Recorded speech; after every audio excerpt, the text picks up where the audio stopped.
Welcome to Short Movie Channel. The movie begins with a group of young people performing satanic rituals to release the spirit of the devil. They head to a school to complete the satanic incantation, but they have no idea that they will face their bloody fate there, and that their end will come at the hands of the last person they could ever expect. What will happen? Will they succeed in freeing the devil? That's what we'll find out in today's movie. Our story begins 3 days before Christmas, where we see a man saying goodbye to his friends after spending a wonderful evening with them at his home. As soon as he enters the house again, a group of friends, Jude, Gran, Doug, and Maisie, arrive. They approach the house and knock on the door. As soon as he opens it, Jude is stabbed with a knife without any warning. They then enter the house and kill his wife as well. Afterward, Maisie draws a strange symbol on the window using their blood. We then see a girl named Clara at a boarding school. Clara wakes up and spies on her classmate Samantha through the window. The moment Clara realizes Samantha has noticed her, she immediately steps away from the window. Samantha feels puzzled by Clara's behavior but chooses to ignore it and continues on her way. At school, the students gather, and their teacher, Ms. Rose, begins telling them about the city's history. She explains that decades ago, a massive fire swept through the city, killing all its inhabitants, leaving only 4 survivors. These 4 were the ones who rebuilt the city, including the boarding school where they now study. During the story, Samantha isn't paying attention because her focus is drawn to the wounds she notices on Clara's hand. This prompts Ms. Rose to ask Samantha if she believes in witches. Samantha responds that she doesn't and thinks witches are just a myth created to cover up the crime of burning the city. After class ends, the students head to the cafeteria. Samantha tries to sit next to Clara and strike up a conversation. At the same time, a group of students arrives, sits near them, and starts talking about the latest murder that everyone in town is discussing. One of them mentions that this is the 3rd murder to happen in the same way. The killer chooses a couple deeply in love and kills them together. This has left the town's residents in a state of fear. The students notice Clara's presence and begin teasing her because she's always alone, no one visits her at the school, and she never goes home to visit her family. Their words upset Clara deeply, causing her to leave. Even Samantha feels bad for her. At that moment, the principal arrives and scolds the students for watching violent news. She orders them to return to their rooms and get ready for the holidays. Later, the students head home as the Christmas break begins.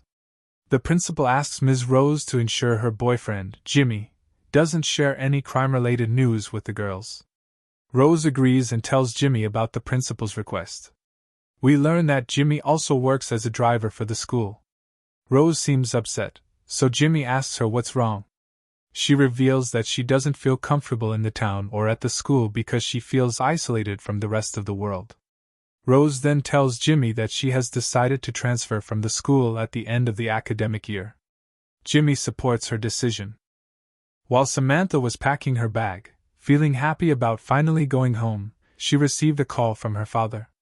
He apologized, telling her he wouldn't be able to come and pick her up, and asked her to spend the holiday at school. Despite her pleading and attempts to change his mind, he refused, leaving Samantha devastated. She left the principal's office in tears and went to the bathroom to cry, only to be shocked when she saw Clara there, injuring herself. Samantha became frightened and ran away. At the same time, Jude and his group were at a church in town, where they attacked the pastor, cut a piece of his skin that had a specific tattoo on it, and then killed him in cold blood. They left the church to continue their mission. The next day, with Christmas just 1 day away, Jimmy prepared to take the students to the train station. He had a ring in his pocket, planning to propose to Rose that evening. He asked her to wait for him for dinner, promising to return after dropping off the students. After her morning workout, Samantha watched the students leave for their homes, clearly upset. Back at the school, she met Ms. Rose, who tried to comfort her, telling her that celebrating the holiday at school could still be enjoyable. When Samantha didn't respond, Rose asked what was bothering her. Samantha explained that after her mother passed away, her father suggested she try boarding school for just 1 term. However, since she joined the school, he had completely forgotten about her, and no longer seemed to care about taking her out. Rose consoled her and suggested they prepare dinner together. She asked Samantha to go to the basement to fetch a drink. Samantha went downstairs, where she encountered Clara, who shared that the basement was her favorite place because it allowed her to be alone, away from the students and their bullying. Clara showed Samantha the many books she had found in the basement, and spent a lot of time reading. Meanwhile, Jude and his group were driving to another location to commit a new crime. While Doug was driving, he hit a reindeer, killing it, and they had to stop. A police officer arrived at the scene and questioned them.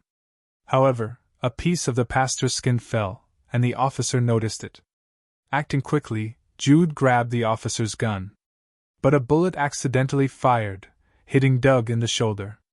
Ignoring Doug's injury, Jude killed the officer without hesitation. At the school, Clara and Samantha continued preparing dinner. Samantha opened up to Clara about her life story, and Clara began to feel that Samantha could be a real friend. Suddenly, the doorbell rang. Rose answered it, and found Jude with an injured Doug. Rose became uneasy and refused to let them in. But Maisie, who revealed she was a former student of the school, told Rose where to find the first aid kit and asked her to help her friend so they could celebrate the holiday together. Reluctantly, Rose agreed and treated Doug's wound, then asked them to leave immediately. However, Jude refused and began acting suspiciously, as though he were planning to harm them. Sensing danger, Rose told the girls to run away quickly. The girls fled as Doug tried to chase them. When Doug follows them, Samantha manages to hit him, and Clara takes the knife from his hand. However, Doug grabs Samantha and threatens Clara, saying he'll kill her if she doesn't return the knife. Scared, Clara gives the knife back to him. Meanwhile, Rose manages to escape and enters the principal's office, where she calls the police, but her phone is disconnected during the process. At the same time, Rose sees Jimmy returning to the school. She tries to warn him to run, but she doesn't make it in time because Grant appears behind him and knocks him down. Unfortunately, Jimmy drops the engagement ring he planned to give Rose. At that moment, Jude enters the principal's office and captures Rose. Later, we see Rose, Jimmy, and the other girls tied up around a dinner table. Jude and his gang sit with them, enjoying the chaos as they eat dinner. Jude takes out the engagement ring and tells Rose that Jimmy was planning to propose to her. Filled with jealousy, he forces Jimmy to kneel in front of Rose while still tied up. However, Jimmy manages to free himself and charges at Jude, who brutally kills him in front of everyone without any mercy. Rose is left in complete shock as she watches her boyfriend die in the most horrifying way. Jude then forces the engagement ring onto Rose's finger. Jude takes the three of them to the school hall, where they begin opening Christmas gifts. The first gift is for Samantha, a new dress. Jude orders her to wear it, and Clara helps her. Strangely, Jude smiles as he watches Samantha's fear.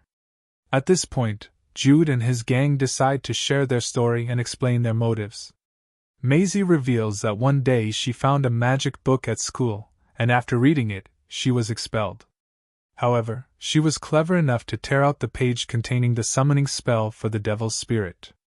After leaving school, Maisie met Jude and his gang, who decided to help her. They executed all the required murders, leaving only one step: the blood of the innocent. Jude announces that he will kill one of them for her blood and later kill the other two to ensure they don't reveal anything.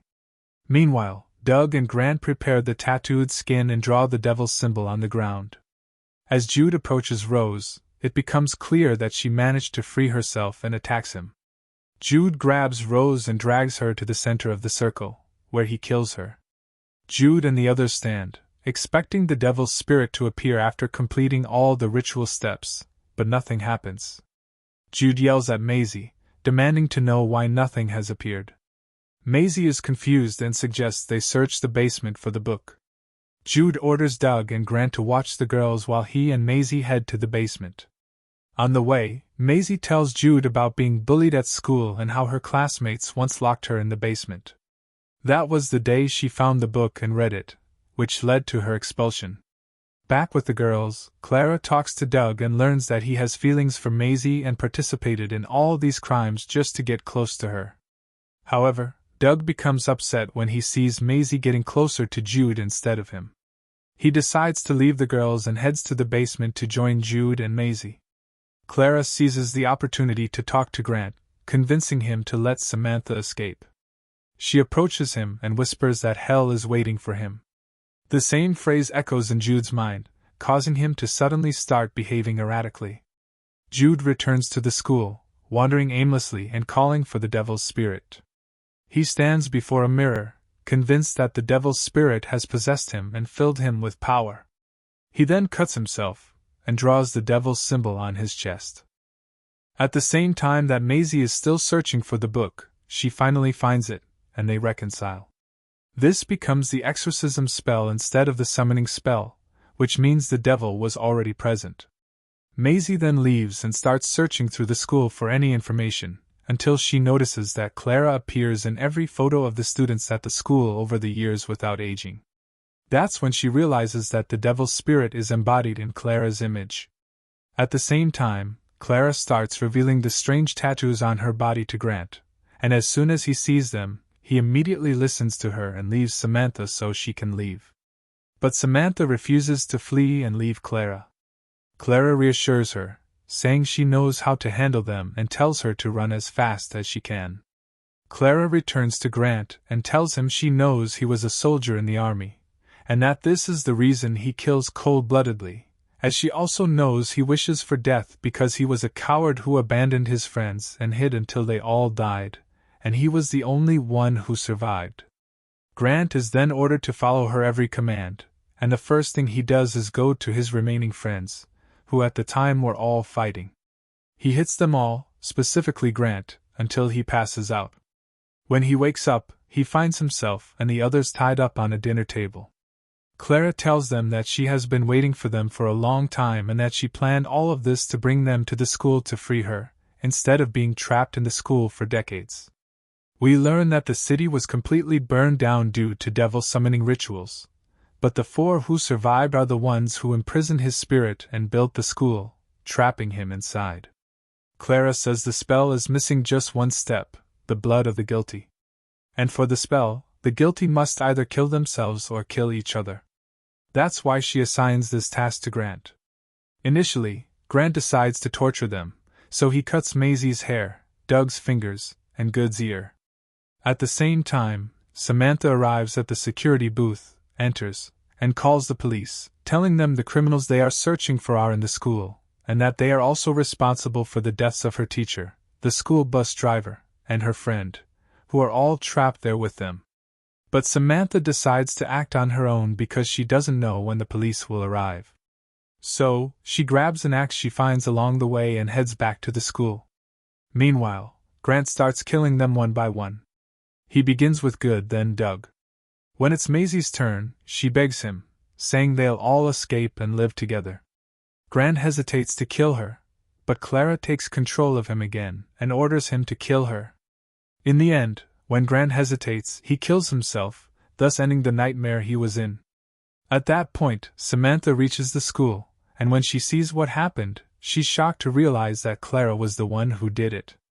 Meanwhile, Maisie manages to free herself and runs away, but Clara locks the door on her. Samantha then asks Clara why she did this, and what the purpose was of killing them.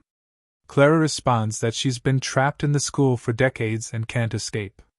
When Samantha tries to stop her, telling her that she was her only friend, Clara yells at her, saying she never had any friends and was always alone, with no one in her life.